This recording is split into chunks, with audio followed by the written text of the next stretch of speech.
and welcome to the 0% Club, a podcast where we watch and review 0% rated movies on Rotten Tomatoes so that you don't have to. I'm your host, Evan James, and as always, I am joined by our two sadists on a mission to watch the worst movies ever made. Hello, Chris. Good evening. And hello, Tom. Hello, Evan. But wait, there's more. Today we are joined by a very special guest. Welcome to the show, Marist's 2012 Silver Fox Film Award nominee, Tim Akins. Hey, welcome. And I'm still bitter about losing, but it's okay. It's just an honor to be nominated. Well, thank you for joining us, Tim. In this, episode 6 of the 0% Club, we watched the film Ballistic, Ecks vs. Sever. This 2002 film stars Antonio Banderas and Lucy Liu in an R-rated spy vs. spy action mystery thriller. This movie runs 1 hour and 31 minutes, a tight 90. Ideal cinematic length. With a total of 119 reviews, this is the most reviewed 0% film of all time. So, gentlemen, did this high-octane, explosive, action-packed film blow you away? Or did it just blow? The latter. There was a lot of explosions in this movie, though. This movie was like 85% explosions. Slow-mo explosions. Slow-mo explosions. And also pointless explosions a lot of the time. Like an explosion where it would happen, it would be quite large, and then it would impact nobody. Like no one would get hurt. Nobody would die. It was amazing. But it blew me away, but in other ways. It did not, When I was watching this movie, I at first, my first 15 minutes, I was like, you know what? This is, like I'm getting the gist of what this movie's probably going to be about. And even like halfway through, it wasn't until the end, and then even after I slept on and woke up this morning, I was like, that movie was terrible.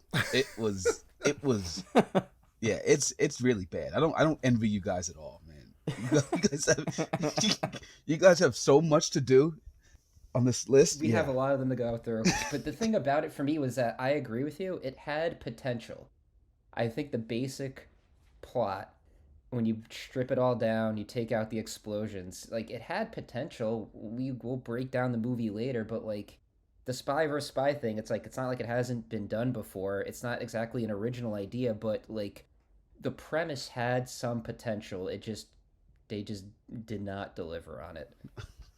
Also, in the movie's called Ecks vs. Sever, and there's barely any Ecks vs. Sever. They sell this as a spy versus spy movie, but then like 30 minutes in, the spies immediately get together and over a common goal. Yeah, they don't even see each other for the first 30 minutes, and then they kind of fight for 5 minutes, and then they're together. I don't think Lucy Liu says a word for the first 30 minutes of this film. I timed it. Dude, I timed wrote that in. She said 10 minutes. I took notes, and one of my notes it was like 20 minutes in. I was like, I don't think she said a full sentence. 30 minutes in, I was like, still no sentences yet. She had her first conversation, like including like a back and forth, at the 39-minute mark. Wow, 39-minute mark. Other than that, it was literally, she didn't speak, I don't think, more than like 3 consecutive words. To that degree, Antonio Banderas wasn't chopping it up all that much as well. Is this when they were both hot off Charlie's Angels and Zorro? Yeah, I believe so. Yeah, Charlie's Angels came out just before that movie. I think like the year prior. I think I had a note where she said less than 10 words in the first 30 minutes of the movie. Yep. I counted them. It was under 10 words. Maybe that was her the budget for them. They're like, hey, if we give her less speaking parts, we don't have to pay her as much. She gets paid by the word. So Tim brought up a good point, though. He does not envy us, but we've been getting word that people now want to watch these movies that we're watching, where Evan says it in the beginning. We are watching it. So you don't have to. So you don't have to. Don't have to. And now we have someone joining the show who has now experience. He does not envy us. See, this is now like testimonials here. No, I'm skipping Nutcracker on 3D. Oh, that's so I will bad. I will not be watching Jaws past Jaws. Well, you can watch that could be a double feature Christmas movie for you. Could be, won't be, could be. Oh. Jaws for the Revenge is a Christmas movie, Tim. You got It's a Wonderful Life, Home Alone, Nutcracker 3D, Jaws the Revenge. Oh man. All right. Well, before we go too much into our past movies, let's stick with this current movie. And Chris, can you please take us through what actually happens in this film? I will try to do that if anything actually did happen in this movie.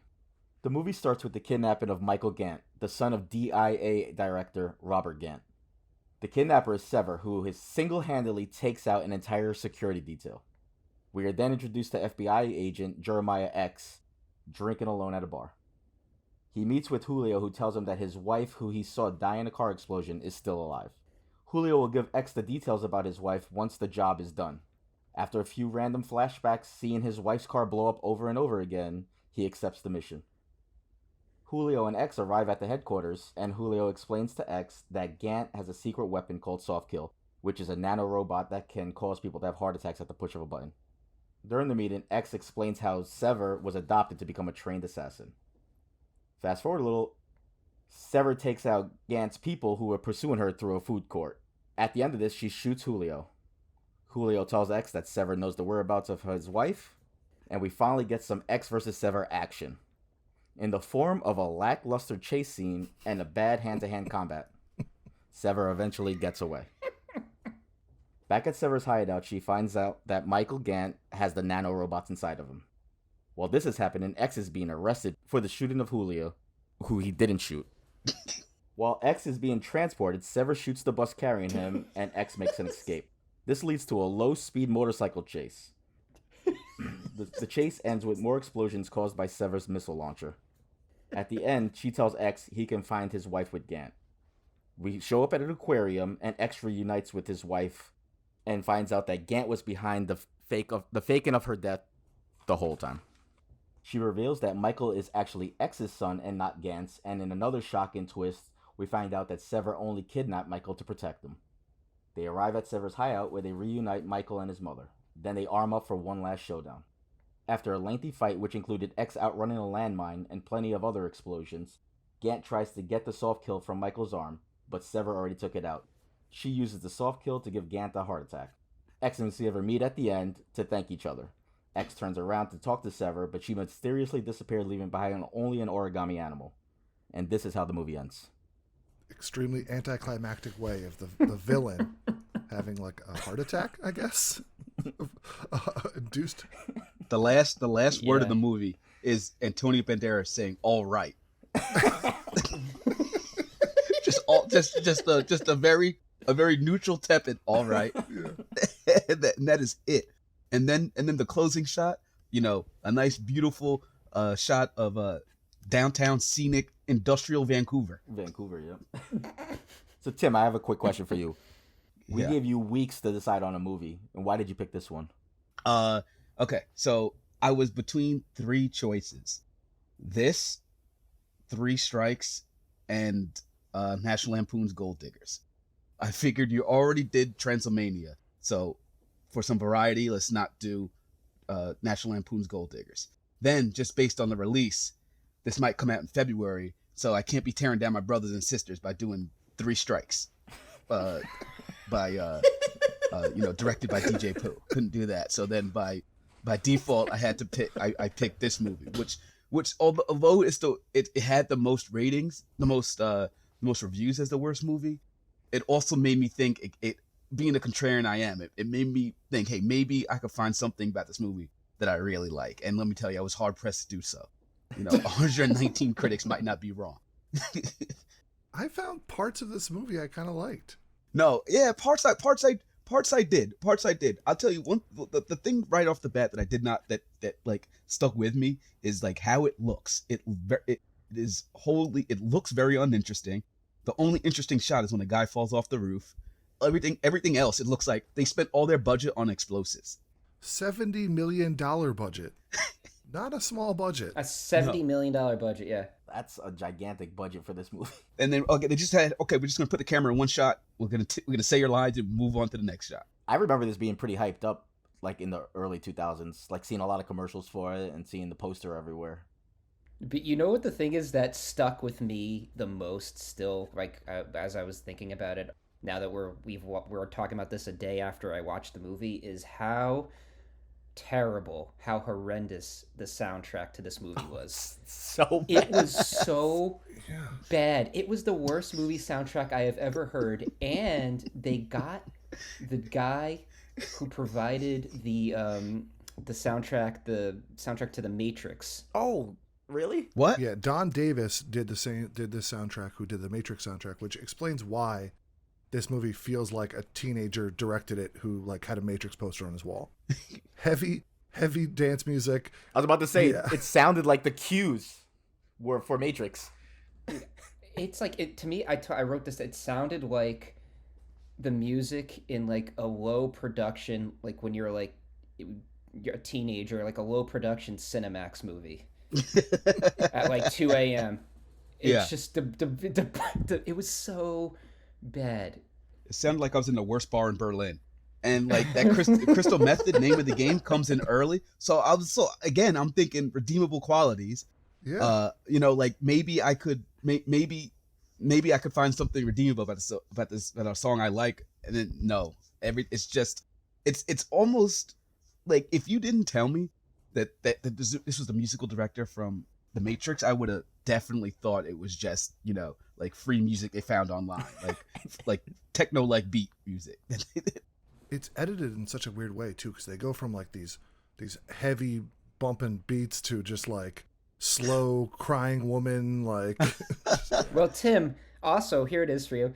Not only that, but the only reason why this movie got greenlit is because the film's visual look, the all-black clothing, the sunglasses, and the slow motion were all inspired by The Matrix, which is the only reason why this movie got greenlit.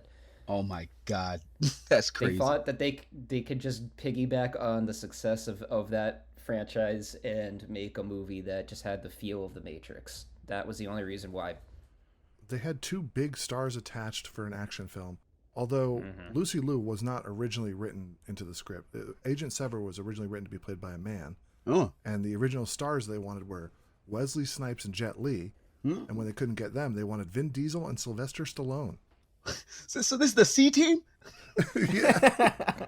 They got their fifth option. I'm saying, if this movie stars Vin Diesel and Sylvester Stallone, it's a lot more entertaining for the wrong reasons. Yeah, because I could also take the two of them like not speaking and like blowing things up indiscriminately. Like that might go over a little better. But they hired the wrong guy. This director, this is his second movie. The movie he directed before this was also a high budget movie in 1998 that it was the highest budgeted movie in the history of Thai film, and it also failed horrendously at Thai box offices. So much so that he changed his name when he directed this movie. His name is his full name is Waich Keyosana Ada, and he just changed it to Kaus for this one. He just pretty much just shortened his name. Be like, hey, remember that thing I did in '98? No, you don't. And somebody threw 70 million at him and like, here you go, make a movie. Yeah, pretty much. Not only that, so this is, to me, this killed me when I was looking this up. So I thought this movie it had a destructive path to it. Like it just wreaked havoc for everyone that was attached to it. So the director, after this movie, this is literally word for word what was written online, was banished back to his native Thailand and would not direct another film until 2012. I saw that line.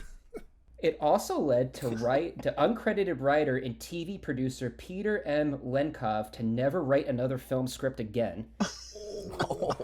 And one of the actresses in the movie, Talisa Soto, who I believe plays the wife of Vin in the movie, that was her last acting role for 7 years. Jesus. She retired from acting after appearing in this film and only came out of retirement to do a movie with her brother-in-law at the time. Wow. So this movie was just a destructive force that ended multiple careers. Kiss of death. So Lucy Liu, while filming this, said, there was a point where it became so scattered for me that I didn't really know where we were shooting anymore. With the action and with the explosives, I just thought, okay, well, I'm going to show up on set and go where chaos tells me to. Oh man, that I like that. She even was just like, I don't understand where this is, what's happening anymore. Just tell me where to stand. Because she opens the script, it's just all production notes. Look left, gaze in his eyes. Oh, now run, shoot, kick, throw. Don't you dare show any emotion ever. Oh my God, so blank. Yeah, it was bad. The hand-to-hand combat, they could have hired somebody to train them, right? And then the chase scenes were slow as hell. That motorcycle chase scene, I think they were stopping at red lights. Again, through the outskirts of Vancouver. Like, not even the city proper. Tim, what did you think about the gratuitous usage of slow-mo in the film? I honestly didn't, I caught it, but, like, I didn't think it was egregious. Because, come on, man. There's a slow-mo of them running through a puddle in a park. For no reason. For no reason. Like, what do we do next? Run. The movie had big pacing issues to begin with, so like the slow mo. I pretty much, I think I just chalked that up to like, hey, this movie's gonna have slow motion shots. It already has a slick techno beat over all the action. Tim, they have a montage in a slow motion montage in the rain less than 10 minutes into the movie. The one where he keeps having the flashbacks watching his wife's car blow up. Oh my It's like, God. you only had to show it once. They just showed the car blow up over and over. They're like, we spent $20 million on this car explosion. We're going to show it like 19 times in this movie from different angles. Can we talk about the car explosion? It took him 70 years to realize that he didn't see a body in the casket. But the whole premise that the villain, his whole idea is that he is going to steal this man's wife by blowing up his car and his own car at the perfect angle to make it look like they both died at the same time. Convince both of them that each other died. Yes. While they're like literally a parking lot away from each other. Oh man! Neither of them goes to the wreckage of the fire. Like they just run away. Walk separate ways. They both just run away. Like, the other person's dead. I'm gone. I gotta get out of here. Oh man! Yeah, they might think it's me. That's so good. Yeah. I will say the aquarium was beautiful though. Yeah, but her kid is kidnapped. That was really nice. That was my favorite scene. Visually, yeah. Her kid's kidnapped. Why is she going to the aquarium? So that she can put her hand on the glass and look at the beluga whale longingly. Oh my God! I love. Did you guys catch this one? One of my favorite. I guess it's probably a subtle thing, but one of the things I noticed is there was a scene where she's trying to where Sever, Lucy Liu is trying to bypass like the DIA or whoever's firewall. I think it might actually been the FBI's firewall, and she tries to type in a password or whatever, and it gets denied. And she types in. I looked at the screen. I made sure I paused it. Bypass code confirmed. She typed that code in. That's it. She breached the firewall. That's it. That's how you get to the FBI. Bypass code confirmed. That's 2002 hacking for you right there. Simple enough. I did like Gant. I think he's somebody who I looked up his the actor Greg Henry, and he's like a day worker. Like he's constantly working. He's been in 45 movies, been in 75 TV shows, wow. And you can tell he showed up to do this part. He read the script, got what I had to do. Okay, I had to be this sleazeball. It's like, why am I getting this nanotechnology? I don't know. Why am I putting it in my son and I have to get it out at a certain time? I don't know that either. But you know what? It's okay. I'm gonna do it. In Noble Times, he said, "Oh, you're gonna fall on your sword," and gets the guy to shoot himself in the head. That guy's a weenie too, man. And then he is kind of spitting bars throughout the movie. Like he's the one. He was the one actor I think that was in it to knew the assignment, knew it was going to be asked for him.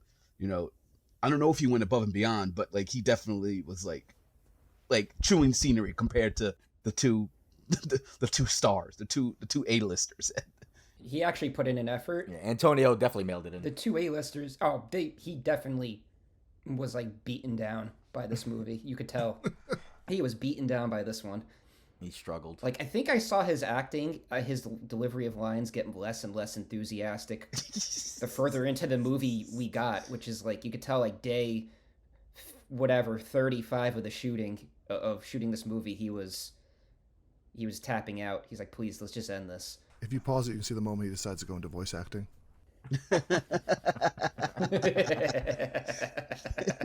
Yeah, I was gonna say it looks like this was a rush job. They're everybody has a weekend off. Let's try to make this movie. Well, actually, it's the director. He disowned the film. He hates it, and he blames the production company for it too. When I was looking this up, he said the production company just swooped in and fired the editor, and they flipped shots post edit that didn't make sense. So he like took no responsibility for the failure of this movie as well. But not at Alan Smithy. He didn't take his name off completely, because if the director takes the name off, his name's still attached. He didn't, and he still showed up to the premiere. He said he showed up to the premiere 30 minutes late. Yeah, he didn't want to see the beginning, and then he said he just cringed to the whole thing. Nobody needs to watch the first 30 minutes of this movie. But apparently, the first cut of the film scored so poorly with test audiences that the producers Poorly? basically took the film from him. Yeah. Did worse? Yeah, worse than this cut. Oh no! Release the OG cut. So when he found out that his editor was fired on the way to the editing bay, he found out and just started calling his agent, and then just bowed out of the film completely. Is there a director's cut of this movie? I would love to see his vision. We need the chaos cut. You said that the wife before had trouble finding work after this. She was in Mortal Kombat. She was a Bond girl, and she was in the 2 Mortal Kombats, and another movie called Vampirella. And she didn't throw a kick, not a punch, didn't shoot a gun. They just had this. They had this young action star that had big screen credibility at the time, and said, what you're gonna do? You're gonna stay in the house. You're gonna go to the aquarium. Then you're gonna pick up your kid and then get in an elevator. It's not even that she had a tough time finding work. She quit acting after this movie. That's even bleaker. Well, enough about our opinions. What did the critics think about this movie? Well, they hated it, didn't they? Not only did they hate this movie, some of the reviews of this movie by critics were some of the funniest ones I've seen so far. Dan Marucci and Nancy Sorogi from Broomfield Enterprise said, "Is Ballistic worth the price of admission? Absolutely not. It sucked. Would I see it again? Please see previous answer." Oh man. Michael Compton, he goes, "If you must see Ecks vs. Sever, just go bang your head against the wall for an hour and a half. It would be the same effect."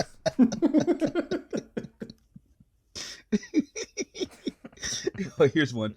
David Hunter, Hollywood Reporter. Why have a plot, characters, and dialogue? Maybe the sequel will be called Simplistic, Bullets vs. Humans. I go with the same vein. The movie may be called Ballistic Ecks vs. Sever, but it could have been called Audience vs. Dozing Off. Oh, man. David Elliott, San Diego Union Tribune. Todd Gilchrist wrote, "Sadistic, gratuitous versus arbitrary." Oh, man. These critics are having a field day with these puns, man. Well, the name of this movie is so dumb. It doesn't even describe the movie at all, because they don't really fight each other other than like one slow-mo dance they have together. Yeah. Yo, he throws the gun down. He had a shotgun, and it's like, you know what? Nope, knife fight. And then he this guy who's supposed to be this huge badass, they keep telling us how badass he is. He punches her, and then he goes, "Ow!" Like he hurt his hand. This like top end James Bond, John Wick assassin. Yeah, FBI agent guy. Yeah. Like I said, my favorite review is a user review. They didn't leave their name, and it's a shame because this one is amazing. This person goes, "I thought torture was outlawed by the Geneva Convention in 1949, but Ballistic Ecks vs. Sever proves that atrocities like these are far from over." Oh my God. I got an anonymous user. "This movie reminds me of a project I did in 6th grade where me and a few of my buddies got together and filmed a remake of Jurassic Park. Yeah, that movie was a lot better than this shit pile." Oh, man. Pretty terrible. Oh, man. Susan Walker of the Toronto Star. "Some movies are made for the big screen, some for the small screen, and some, like Ballistic Ecks vs. Sever, were made for the palm screen." So I guess it means she put her hand over her face. Yeah. I like that one. I thought she was talking about a Palm Pilot for a second there, because weren't Palm Pilots super popular in 2022? Yeah, this is a 02, so yeah, she was just scrolling through her Rolodex. All right, guys. Tim, here on ZPC, you're a listener, so you know that we put our cards at the table at the end to see if we all think that this movie deserved its 0%. So we're going to start with you since you're our guest. Cards on the table. Do you think this movie earned its 0%? Like I said in the beginning, I do think, like, at the time when I was watching it, I also the whole 0% thing. I'm thinking, you know, a 0% movie has to be bad. Boom mics in the shot, you know, scenes are out of order. Someone dies and is in the next scene. But worse than all is I was just watching this movie, not even knowing, kind of knowing where it's gonna go, but even worse, not caring. I think this movie is terrible because it's like it's so bland, so unappetizing, and yeah, it's bad. Oh, hold on, just real quick before I give an answer, I just want to for context. This movie came out in like Christmas Eve 2002. So if you want to compare it to the contemporaries, the other action movies that came out in 2002 are as follows. Not entirely, but as follows: Born Identity, Sum of All Fears, The Tuxedo, Minority Report, Spider-Man, The Transporter, Shot Us, Blade 2, I Spy, Resident Evil, The Scorpion King, Men in Black 2, Paid in Full, Kung Pao, Panic Room, All About the Benjamins, Pluto Nash, Goldmember, Attack of the Clones, and Spy Kids 2. So your All boy in that year? Banderas was pulling double duty. Yeah. So if you think about all those movies and then this movie is clearly the worst of these. It is unoriginal, and it's uniquely unoriginal. It's bad. It's one of the worst movies I saw, and yeah, I'd say yeah. It is. I don't know. I'm surprised nobody gave it a fresh, but you know what? I'm not surprised because there's nothing redeeming about this movie, man. It's bad in like every sense of it's a bad movie. I think it's worth. I'd say it's worthy, and I'm hard pressed to do that, but yeah, final verdict. Rubber stamp it. Tom? Yeah, this one, there's been a couple that we've done where I've had to debate in my head if it deserves that rating if it deserves a 0% rating. This one, I made up my mind halfway through the movie. This earned its 0% rating. It's just so bad. Even if I was leaning towards it being good, like if I was a critic, the music alone in the movie makes me hate it. It was so bad. Unlistenable when they had the music on screen, and like you had two A-list actors, Antonio Banderas and an actress in Lucy Liu, who didn't care to be in the movie. Everything was just one, like it reminded me of Nicolas Cage in the movie we watched, the last one we watched, Left Behind, where it was just flat delivery of lines the entire movie. It earned its 0% rating, as Tim said, very uniquely unoriginal. Evan? This movie was bad. It felt like whoever wrote this movie was just high on cocaine and trying to make another Matrix. And they just threw everything they thought sounded cool and might look cool and had no actual thought into how the characters are going to develop or work. The acting is really rigid with great actors in it, which is so disappointing. Lucy Liu's character is so wooden. And, like, I don't think her eyebrows move the whole movie. It's like she had just gotten Botox or something, but she didn't. It's just the character. She's trying to be, like, the quiet badass. Yeah. The whole film, like, just seemed like it was really trying hard, which is kind of where it loses me, because if this film kind of was a little more self-aware, I genuinely would have liked it. If it kind of understood that it was a joke, and it understood the ridiculousness of the movie and how she's firing off 30 grenades out of her gun without ever reloading, or picking up some other guy's gun and somehow having the same exact type of ammunition that he had of this Uzi. Like, if it kind of was aware that this is a ridiculous video game premise, then I'd give it a little bit more. But that being said, I don't think it's a 0%. Wow. This movie's about a 5% for me. There's a couple scenes, a couple shots that are worthwhile. It visually looks good in some scenes. It's not, like, unbearable to watch at times. It's boring, but unlike something like Nutcracker 3D, which just offended my eyes to watch, this one at least entertained me at times. So I say no, it does not deserve its 0%, but it's not far off. Chris, what do you got? You guys all made great points. I came into this thinking that it was probably the second worst movie we watched so far, and I still believe that.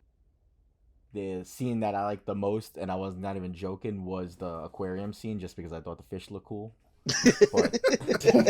But actually, when they start talking to each other and having the flashbacks, that was more terrible movie. The slow-mos, the explosions.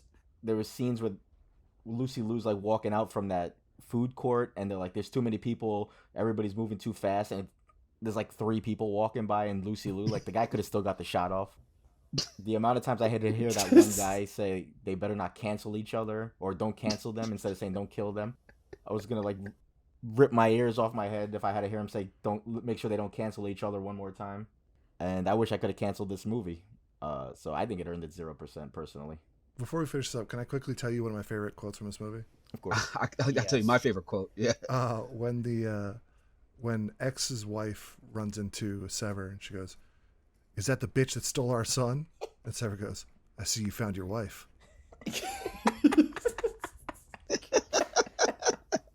Oh, I got my. You know what my favorite line was, which it's just a contradiction within 2 sentences. The DIA director, he says there are no innocent people, only killers and victims. Aren't victims innocent people? Usually. Julio Martin. There's also the moment where they're like, "She's a killer," and he's like, "No, she's not. She's a mother." It's like, she just killed like 40 people in front of you. Not only did she kill 4 people in front of her, she killed like 500 people in this movie. She has a missile launcher. Not only that, but he says twice in the movie she's gonna kill you. Good luck. Yeah. So even he knows it. Even he knows it. So after Sever crashes her car, this was another great line for me. The police show up, and the line goes, "Mobile Unit 1 on site. Situation out of hand. Suggest the locals take this one," and they peel off. So where do you guys think this movie lands on our top 5 worst to quote-unquote best? Personally, I had this just above, as in better than Left Behind, but it sounds like you guys don't agree with me. This is the first time we're going to have to talk this out, I think, because I have it as the second worst one that we've seen. I too have it as the second worst one. I mean, it sounds like I'm outvoted. I currently have it as, from worst to best, I got it as Nutcracker, which is like just at the top, probably will never be beaten. And then this movie, and then Left Behind. Left Behind. Yeah, those are my top 3. So the tough part for me is I couldn't find somebody I hated enough. Like, there's not one person who stood out. I mean, and it's kind of a cop-out, but the villain, Robert Gant, seems like the worst character. He fakes a guy's death and fakes a woman's death to steal her, You know what? Yeah, you're a right. pregnant woman away from her husband, to then implant a microchip into their child, I guess was his motivation, their unborn child. And they knew each to other. Smuggle some heart. Yeah. Yeah. He stole his wife knowing her. Knowing Ecks. Yeah, he shows up to lunch friends with them. And what a roundabout way of being killed. She puts a non-bullet in a gun and then shoots him anyway. But you gotta.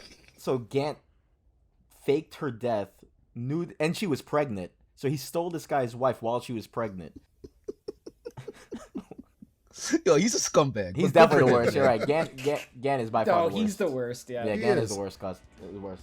That does it for this episode of the 0% Club. I'd like to thank Tim Akins for joining us, a very special guest. Appreciate you coming on, Tim. Thank you. If you want to see our definitive rankings for worst ZPC movies and characters, make sure to follow us on Twitter and Instagram at ZPCPod. Also, make sure to check out our YouTube channel for more content.